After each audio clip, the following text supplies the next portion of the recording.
fascinating subject of money. And we're here and we're looking at old coins from way back when, from the Tower of London, when the Royal Mint was at the Tower of London and printing coins for 500 years.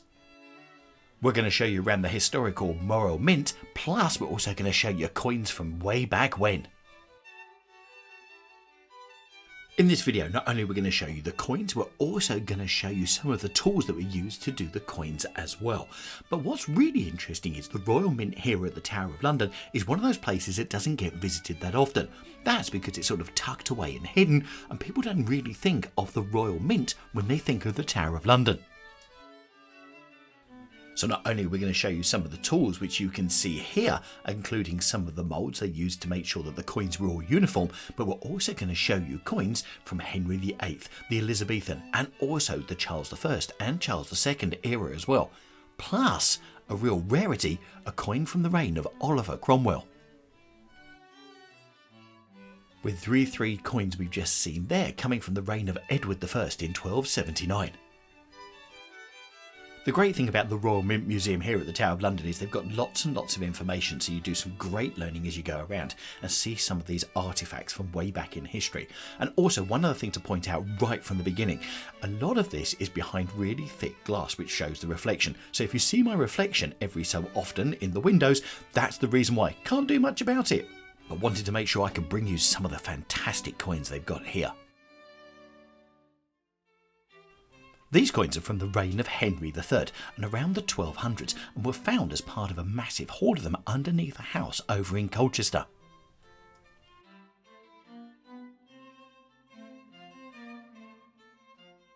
In this section they use the technology to explain how they assessed the coins that were made for the different reigns, and here you can see a pair of scales dating way back when, used to weigh the coins.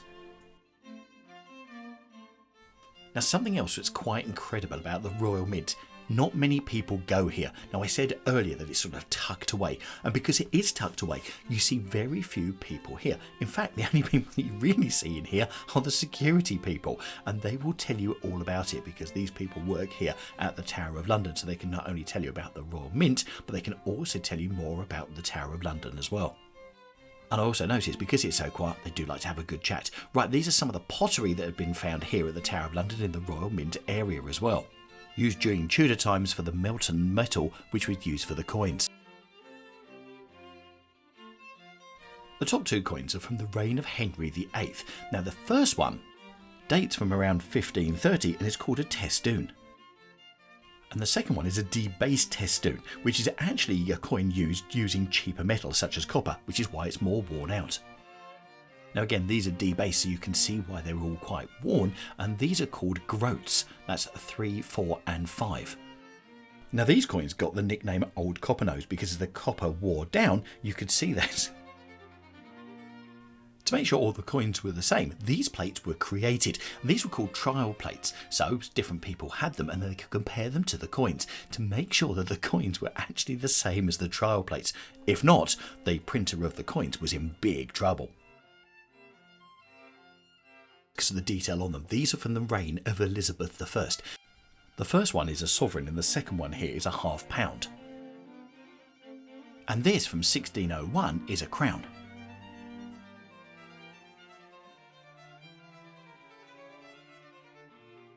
I find it incredible just looking back through history, through the coinage, and just look at the detail, especially of the ruff around Queen Elizabeth I's neck.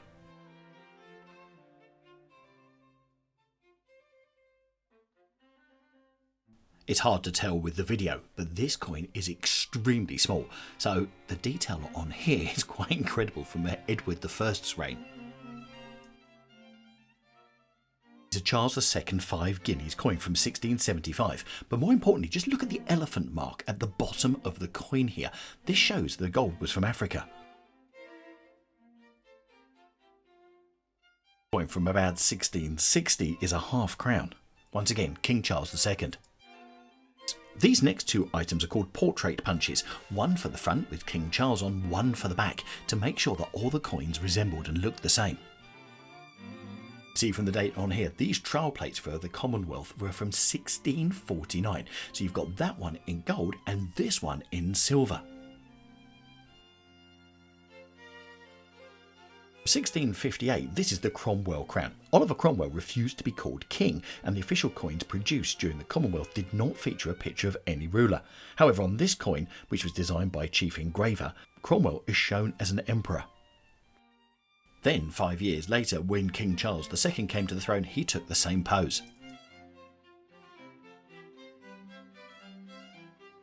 Really hope you're enjoying our video, and if you are, you know what to do. Give us a thumbs up so we can spread this video around more on YouTube to other people to love London as well. And I hope you're loving all of these coins from way back in history, from royalty that used to reside here at the Tower of London.